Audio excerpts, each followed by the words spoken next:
So we'll be learning a lot together today. All right, so I'm going to go ahead and get into the editing information. So today's live is all about editing, about when to hire a professional editor, what types of different editors there are, and what an editor can do for you. So those will kind of all be rolled into one when I talk about the types, right? So the first question though is when to hire an editor. And when to hire an editor depends greatly on the type of editor that you're looking at hiring. It also really depends on A, your budget, let's be realistic, and B, it depends on your writing skill level, because not everybody needs every type of editor.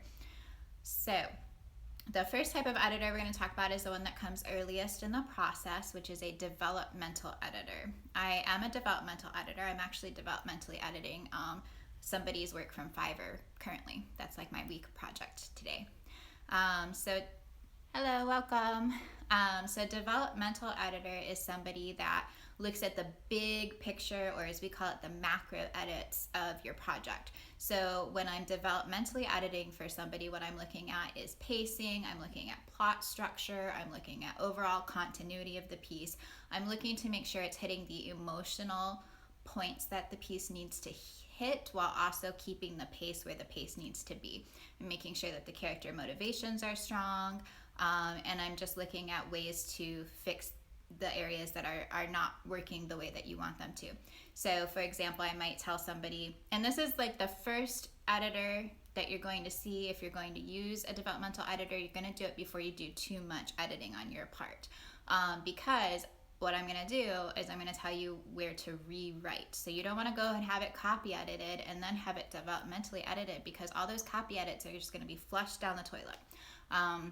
So a lot of times what I'll say is, this is an area with a lot of telling. I would recommend that you break it down into showing, and I might give some plot points or some ways to do that. So I might say, this is a lot of narration at the start.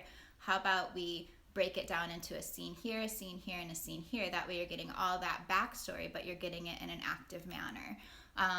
That's kind of what a developmental editor does. Or they say, this arc works really well, but this arc gets lost. So here's how I would recommend pairing it, or here are some ideas for how to rewrite this. So developmental editor would come pretty early in the book process, and it would be somebody that you would pay to look at the macro structure.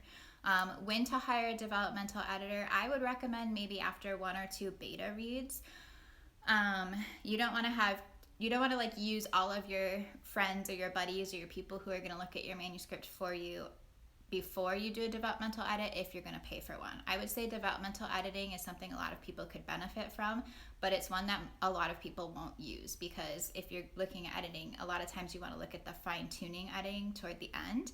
The problem with that being that if somebody sends me a line edit project that really needs a developmental edit, yeah, I'll give you line edits. I kind of give line edits when I developmentally edit too sometimes, just because if you're going to rewrite, I'd rather you rewrite knowing what's going to work better, right?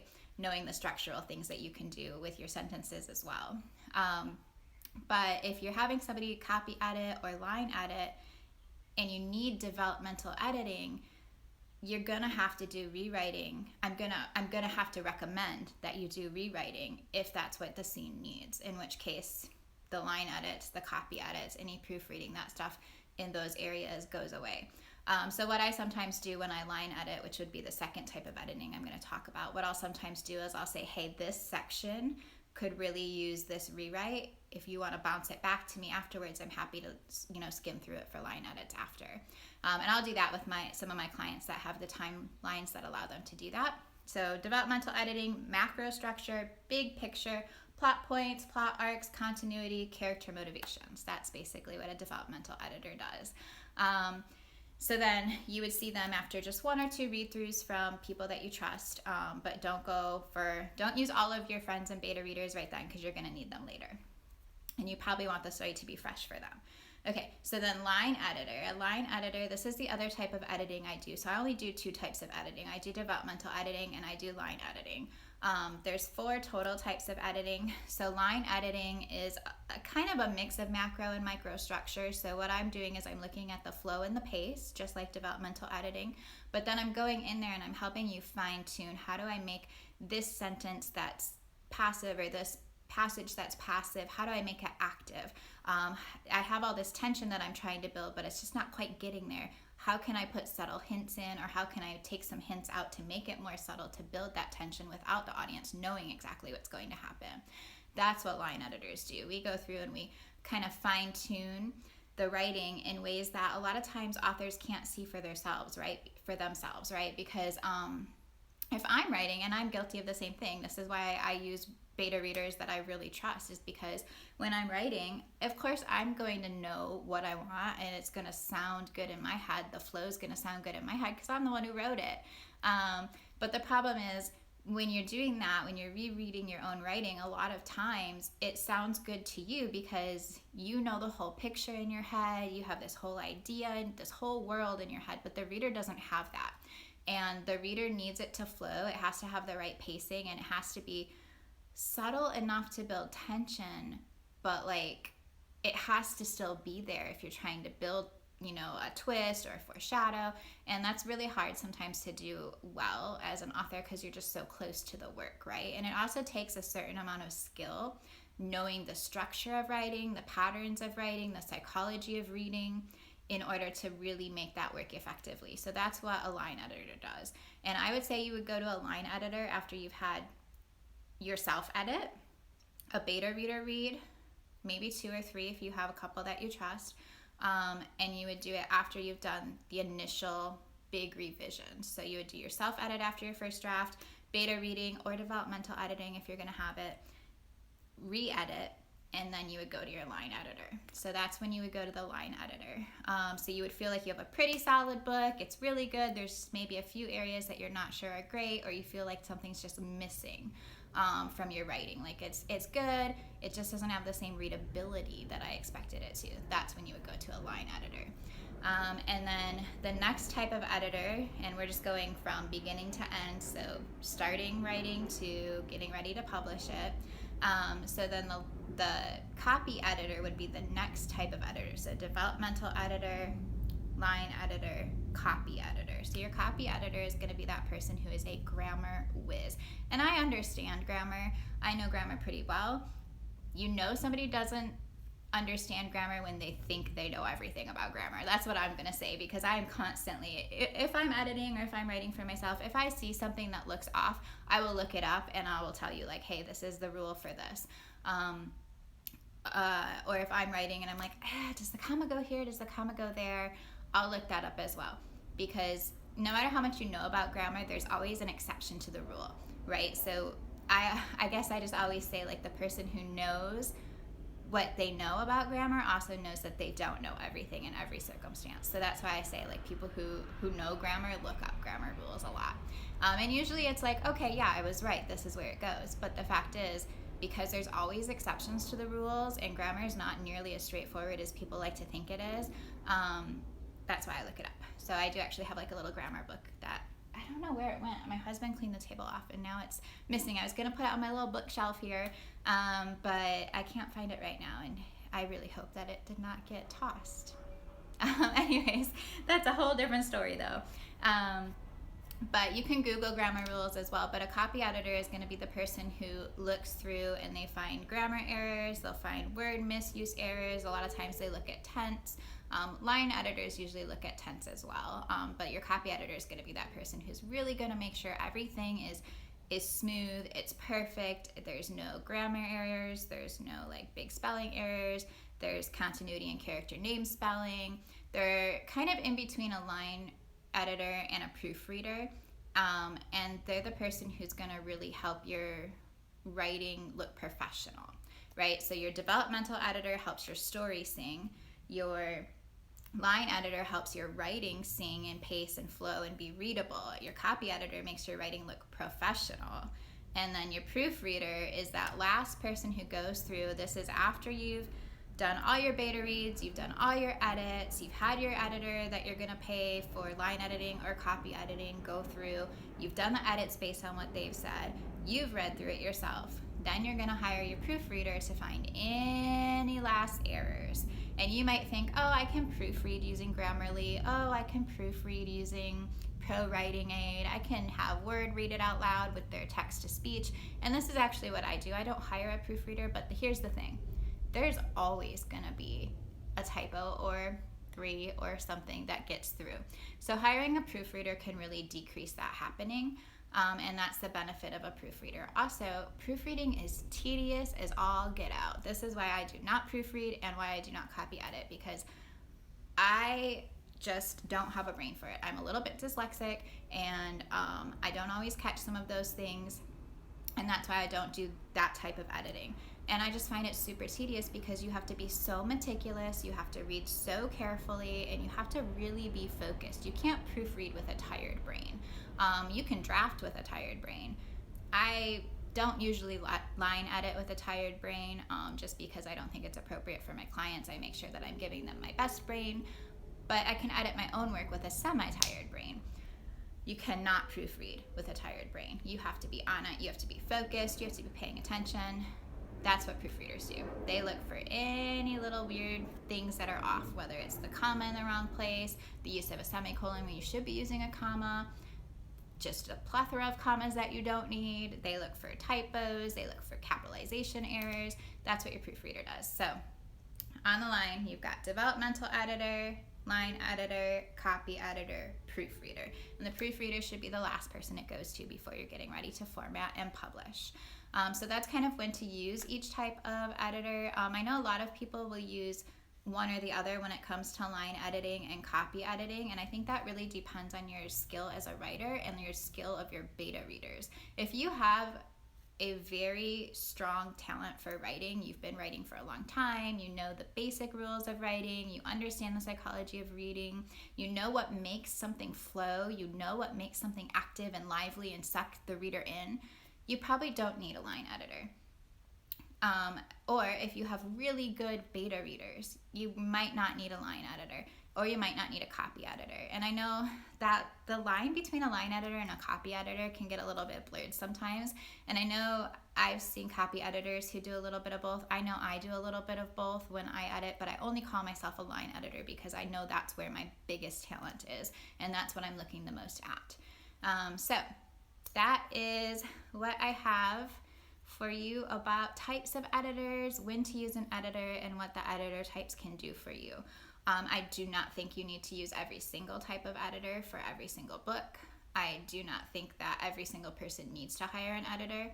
I will say though, having really good beta readers is probably the best thing you can do for yourself as a writer, and then having one really solid editor. That is the other best thing that you can do. I do offer beta reading on my website. So sometimes what I'll do, I always tell people like, hey, you should do a sample edit. If somebody offers a sample edit on their website, do the sample edit. This is something I will go to the grave telling people. Like my skull will be like rotting in the grave and I'll be like, use the sample edit.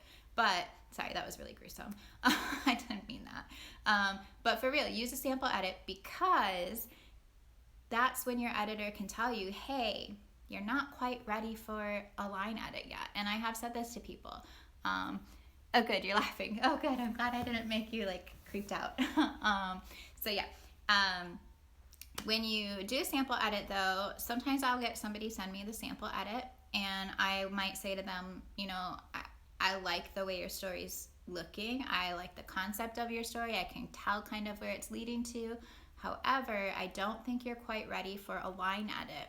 And I might recommend, hey, you know, do a beta read. And if they're like, well, I've had people beta read, it makes me wonder what the caliber of the beta readers that they're using is, because beta readers, sometimes if they're your friends, they might not be as honest as they could be. You know, none of us want to hurt anybody's feelings, and it can be hard to balance fixing something with criticizing something, right? And I think also it can be really hard to edit in somebody's voice, right? So when I'm editing your work, whether I'm your beta reader, your line editor, or your developmental editor, I'm not trying to change your voice. I'm not trying to change the meaning of your story. I'm not trying to change the prosody, the rate, the rhythm, except for readability purposes. So sometimes people might be like, well, my beta reader just tried to change everything. And that doesn't help either, because you don't know if you can trust them, right? And then the other thing is, not everybody, I mean, people who volunteer to beta read are doing it out of the kindness of their heart. They're doing it because they want to be a part of the community, because they want to help other writers, because they themselves are a writer. But the fact is, you don't know if what their level of writing is if you don't beta read back and forth with them, for one thing. You don't know if they know how the structure of writing works to really know what to recommend or how to fix something. So sometimes somebody could beta read and be like, this section's pretty good, but something's missing. That's not very helpful, because if you already knew that, you would have fixed that before you sent it to the beta reader. So that's kind of the benefit of paid beta reading. So sometimes I'll tell people like, hey, I don't think you're quite ready for a line edit yet, just because there'd be so many changes, right? So I might recommend instead do a paid beta reading. It's a lot cheaper than a line edit. I will give you some line edit tips usually when I beta read anyways, like, hey, this is a general rule that I follow. When you're rewriting, be aware of this. So I'll give them line editing tips while I beta read. And then that way it saves them some money too on the editing, because a lot of editors use a scale, meaning if you send me a sample edit and I can tell that you know your grammar, you've already had it beta read and edited yourself. I can tell you've written, maybe quite a few things. You're a little bit more experienced with writing. There's a decent flow to your writing. I'm going to give you a lower rate than somebody who has a lot of grammar errors, has a lot of spelling errors, whose structure is kind of a little bit like really good sections followed by some not as tight sections. If I can see that in the sample edit, I'm going to give you a slightly higher rate, because it's going to take me more time and effort to really dig in and make sure that your manuscript is the best that it's going to be. And that's kind of how we judge it. So if it's something where I'm like, it's going to take me, I'm going to be giving you comments every paragraph, every single paragraph is going to have a change or a rewrite, I'll usually recommend, hey, you're not quite there yet. And I'll say it nicely, and I'll tell you what you're doing right, as well as some of the areas that need work. But I'll usually recommend do a beta read either with a beta reader you really trust or with a paid beta reader, and then come back and we can look at it again. And I don't know, sometimes I think that probably hurts people's feelings. But like I said, I try to say it nicely, because the fact is you can only do so much at each stage of editing, right? So you can't take something that's kind of a rough draft and turn it into a final draft in one edit most of the time. Some people edit as they write. Everything's a little bit different. So it just depends though, on your level of writing, on your experience writing, and then how many drafts you've already done. Are your rates on your site? Yes, they are. My rates are on my website. It's casskim.casskim.com.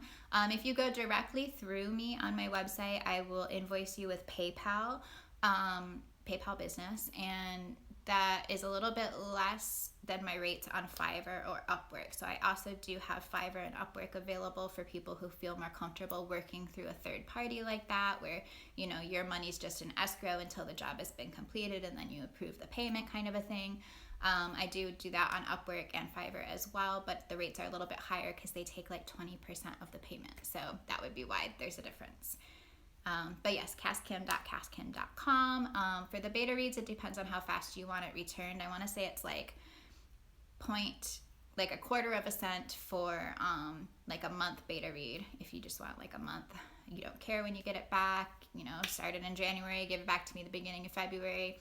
It's like a quarter of a penny per word or something like that. And the rates go up slightly if you want it faster. And then all of my line edits, I do a 2-week turnaround, because I know when you're at that point where you're kind of like, okay, I've written it, I've let it set, I've had beta readers read it, I go back and do it, I've gone back and edited it, now I'm ready for a line editor. At that point, you're just ready to rock and roll. Like, you don't want to be waiting a month or 2 months for your editor to get it back to you. So I do a 2-week turnaround for that reason. Plus, when I'm working on something as a line editor, I am only working on that one thing as far as writing goes or editing goes. I'm not doing multiple things at once, because I want my focus to be wholly there. I want all of my brain power there, and all of my memory, my thinking, all of that is there. How many drafts have you found typical for a first-time novelist? That's a really good question, and it really depends, because there's so much variation between first-time novelists, right? Like, There's background variation, education variation, tone of voice variation, genre variation. You know, I mean, let's be honest, some genres are a little bit easier to write in than other genres. And I'm not going to say which ones because I'm not going to be a snob, but some are harder than others. Some just flow easier, some need less world building, some need less twists and turns, right? And it's easier to write something more straightforward. I admit that. A lot of my stuff is set more contemporary because it's easier to write. So I would say for most novelists, I would typically, if let's say you're a moderately decent writer, most people who read your stuff say, oh, that's pretty good. Then I would say first draft, beta read with 1 to 2 really good beta readers. Edit that based on the beta readers. Maybe 3 beta readers if it's like your first novel, 3 to 4 beta readers that you trust though. Don't just pick anybody who says, oh, I'll beta read. Somebody that you've read the writing of that you know knows how to write. And then edit based on the beta reading feedback and compare the feedback, right? Because you might find consistencies in the feedback that you're like, okay, I definitely need to work on this. But it might be like 2 people said nothing about this, 1 person said something about this, but you're really tied to that. You don't want to change it. Don't change it. So then, yeah, so first draft, self-edit, beta read, edit based off of beta reads, and then I would say you're probably okay to try a sample edit with an editor and see what they say. So that's the benefit of the sample edit is they can kind of tell you like, hey, you're there, let's do this, or hey, not quite yet. Okay, I actually have to get ready to go. I just ended up with like a way busier day than I meant to, and I almost forgot that I had to do this, and that's why I was like a couple minutes late. Sorry, guys. Yeah, thanks for coming. Thanks for asking questions. I really appreciate it. Like I said, I'm going to try to cut like the beginning of this while I was waiting for people to show up off, but otherwise I'm going to try to upload the meat of this onto YouTube. Yay, hearts! The meat of this onto YouTube so that people can see it there as well. So you won't be able to see the comments on YouTube, I don't think, with the downloaded video, but so I might look like I'm just talking to a phone, but that's okay. That's what phones are for, talking to. And then I'm going to try to see how that works out. If you have other questions, you can comment them on YouTube. You can ask for my next video. I'm going to try to do 1 video a week is going to try to be my average since I'm posting both places. And this should be my last video for 2020. Oh, so crazy. I just started my YouTube in the middle of like 2020 and now I'm like ending it. It's kind of crazy.